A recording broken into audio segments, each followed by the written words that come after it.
136平方嘅現樓我見過，但係136平方做到南北通透，而且係2梯2伙嘅板樓，喺珠海主城區我都係第一次見，而且佢嘅單價真係非常之驚人啊！15000蚊啊，而且仲有一個跑道露台俾到你喎，成7米長啊！你平時可以喺呢度做 gym 跑步，擺一部跑步機喺呢度，而且樓下就係8萬平方嘅商業街啊！真係珠海版嘅太古里俾到你啊！平時咧衣食住行啊、shopping 啊，完全冇問題嘅，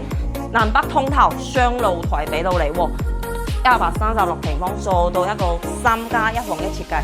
第一個房間呢，就係發展商送俾你嘅，係門口一入到嚟咧可以作為一個書房啊，或者係茶室，2梯2伙啊，真係平時咧唔使同人哋逼啦，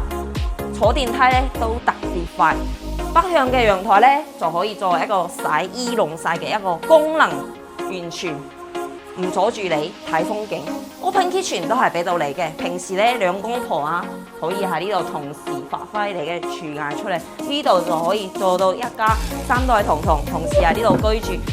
喺呢度食飯冇問題嘅。翻到另外一邊休息區感受一下，呢間可以作為你嘅仔仔女女房啦，貫穿頭先嘅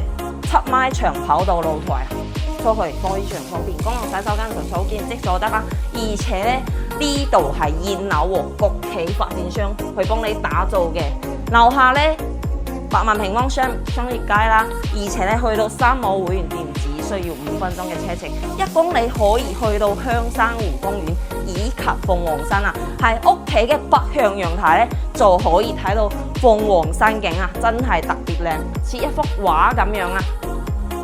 ！500米高速路口去到邊度都非常方便，15分鐘翻到三大口岸。咁對呢個136平方嘅2梯2伙嘅板樓感興趣嘅朋友咧，可以喺評論區 call 3條路，15000蚊單價。我係小蝦 ，follow me 帶你揾翻你心目中嘅dream house。